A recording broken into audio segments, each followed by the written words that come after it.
Cerita dimulai dengan seorang pria yang tengah berdiri menghadap tembok, dan dia adalah Genji, tokoh utama di film ini. Dan Genji mulai memanjat dinding tembok dan mengganti tulisan yang awalnya Raja Susuran adalah Serizawa, kemudian diganti dengan Raja Susuran Genji. Singkat cerita, Shin pun berpindah di sebuah aula, di mana ada seorang guru yang sedang berpidato. Lalu tiba-tiba ada murid barbar yang langsung menendang guru tersebut hingga terjatuh. Anjing barbar, cok. Lalu murid yang tadi menendang guru berbicara bahwa jika di sekolah di Susuran, yang pertama adalah kekuatan dan nomor dua adalah kekuatan tinjunya untuk membuktikan siapa yang paling terkuat. Lalu perkelahian di dalam aula tersebut pun tak terelakkan, di mana semua murid saling memukul dan saling baku hantam. Dan seketika perkelahian siswa itu pun terhenti karena ada geng Yakuza yang datang di depan sekolah dan mencari Serizawa. Kalian semua pasti sudah tahu siapa Serizawa. Maka dari itu saya tidak akan jelaskan dan lanjut. Dan Genji tidak sengaja lewat di depan gang tersebut lalu menghajar semua geng Yakuza tersebut dengan sangat mudah. Dan tiba-tiba Serizawa lewat di depan Genji menggunakan motor dan menabrak pagar. Itu sangat goblok.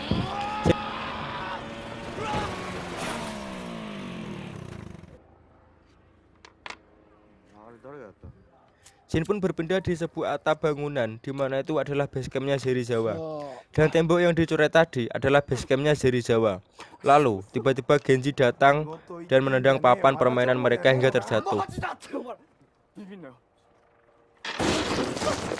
Kemudian Serizawa sangat marah, ingin menghajar Genji. Lalu Tokyo, teman lama Genji waktu SMP, menghalanginya dan mengatakan pada Genji, jika ingin mengalahkan Serizawa, dia harus mengalahkan anak kelas 1 dan kelas 2.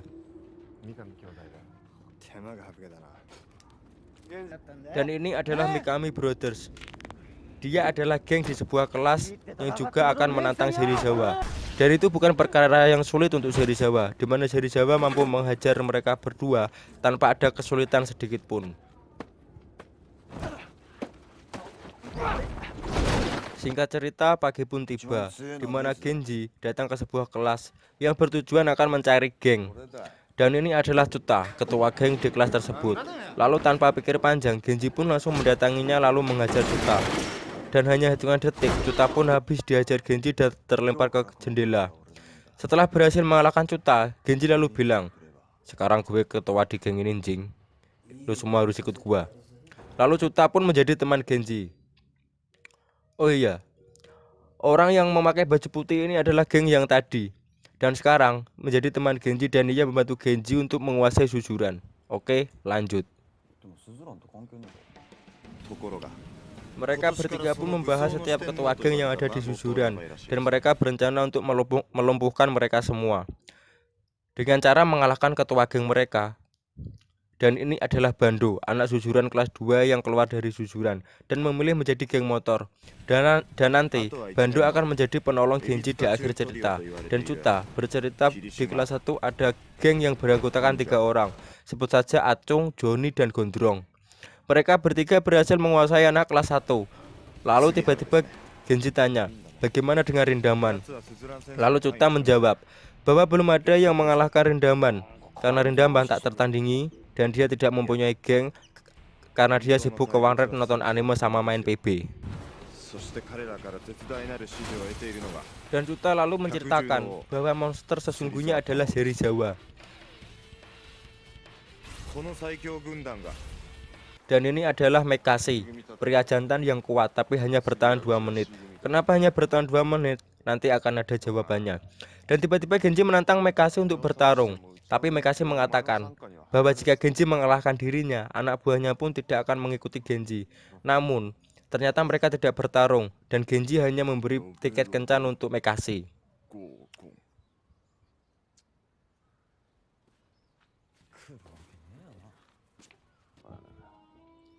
Singkat cerita, malam pun tiba di mana Mekashi mendatangi perkencanan tersebut. Dan Mekashi memakai jas putih, topi putih, dan celana putih, di mana ia terlihat sangat aneh namun sangat tampan. Namun seketika dia berkeringat ketika melihat wanita yang datang, di mana Mekashi tiba-tiba cerot dan tak tertahankan.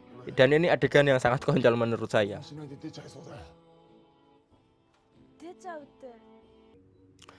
Lalu setelah kencan selesai, Mekashi pun bilang kepada Genji untuk mengajaknya menguasai semua kelas yang ada di Suzuran. Singkat cerita, scene pun berpindah di mana Genji sekarang menantang Izaki. Namun pertarungan kali ini berbeda, di mana Izaki curang. Genji pun diserang oleh anak buah Izaki. Namun Genji bukan seorang pecundang. Genji pun mati-matian melawan mereka semua. Sampai akhirnya Genji pun kalah karena dipukul oleh batako di kepalanya.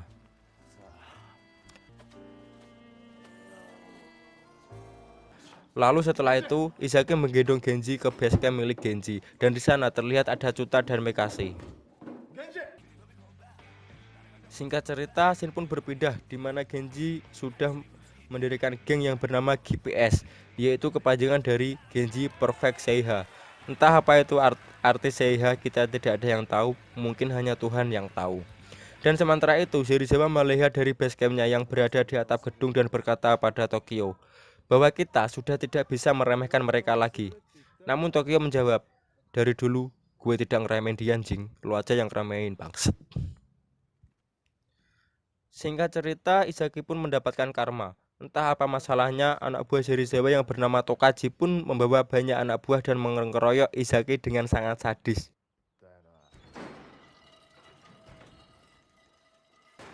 Pagi pun tiba, di mana Izaki sudah terlihat tergantung di depan sekolahan, dan Genji and Friend pun melihatnya.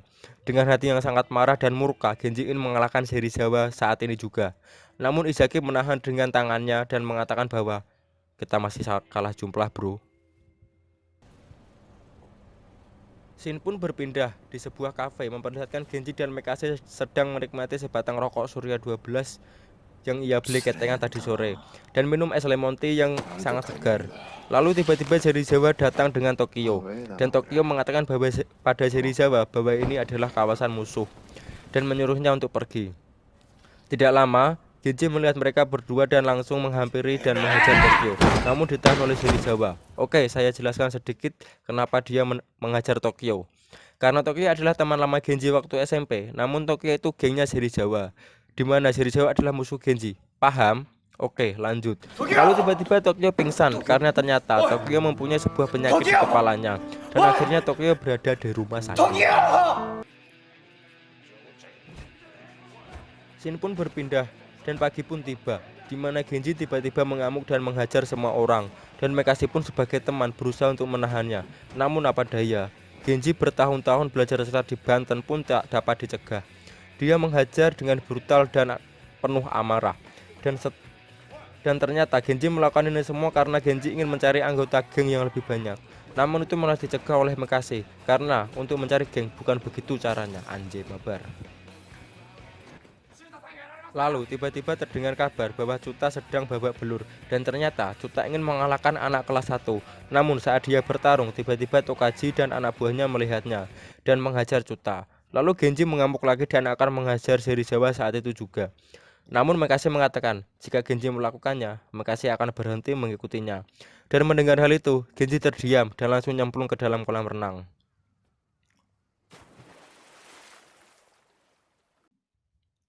Shin pun berpindah di sebuah kafe dan memperlihatkan Izaki sudah pulih. Lalu Genji menghampirinya dan mengatakan, "Welcome back."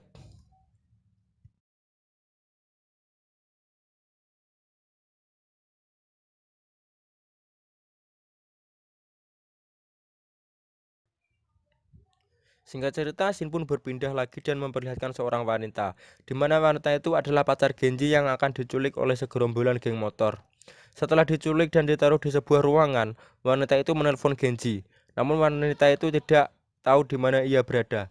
Yang wanita tahu adalah wanita itu mendengar sebuah nama yang bernama Bando, dan ada sebuah lubang tengkorak di jaketnya.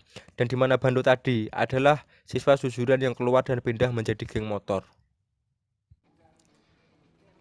Lalu tiba-tiba Genji datang ke kediaman Bando, di mana Genji dan Mekashi sangat marah karena pacarnya diculik. Tanpa banyak bacot, Genji dan Friend langsung menghajar geng motor tersebut. Namun setelah menghajar, Genji sadar bahwa tidak ada lambang tengkorak di jaket geng motor tersebut. Lalu Genji sadar bahwa bukan mereka pelakunya. Lalu setelah menyadari hal itu, pertarungan pun tak terhentikan dan Genji bertanya siapa pelakunya. Lalu Bando marah ke Genji sudah mengajar anak buahnya dan menghancurkan tempatnya. Lalu Bando marah dan meminta imbalan satu telinga, yaitu meminta telinga Mekase. Namun karena Genji anak yang soleh dan rajin ke masjid, Genji menaruhkan telinganya dan ditukar dengan dua telinga Genji.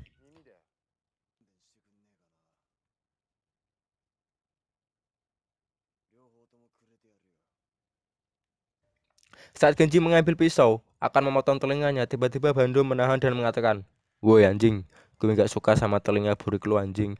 Dan menurut saya ini adalah adegan paling epik yang pernah saya lihat sepanjang film ini. Oke, lanjut.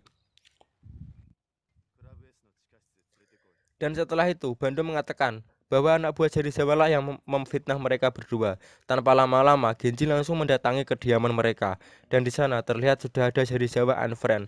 Namun, ternyata Serizawa tidak tahu apa-apa tentang penculikan wanita tersebut. Dan itu adalah ulah anak buahnya. Dan anak buahnya melakukan itu untuk kemenangan mereka. Namun Serizawa menghajar anak buahnya dan melihat Genji. Dan Genji mengatakan, ini sudah waktunya anjing. Besok kita gelut di sekolahan. Dan sini pun berbeda di mana Genji dan Friend berjalan menuju sekolahan dengan anak buahnya.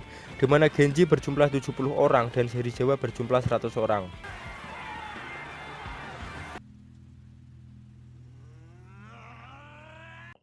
Pertarungan yang sangat keren dan ditambah dengan hujan deras yang membasahi hati, menambah pertarungan semakin sulit. Namun pertarungan sementara dimenangkan oleh Serizawa.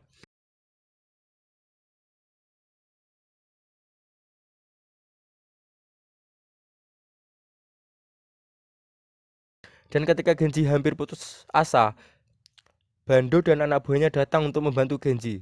Ternyata Bando juga punya dendam sama Serizawa. Karena dulu waktu di warnet, Serizawa sering minta rokoknya Bando dan ngecit saat main PB. Akhirnya Bando dan anak buah mengajar anak buah Serizawa sampai habis. Dan Bando langsung pulang. Dan sekarang tersisa Genji dan Serizawa. Pertarungan dari siang sampai sore, dari hujan sampai reda pun masih berlanjut. Dengan muka penuh amarah, Genji mengajar Serizawa. Dan Serizawa pun mengajar Genji.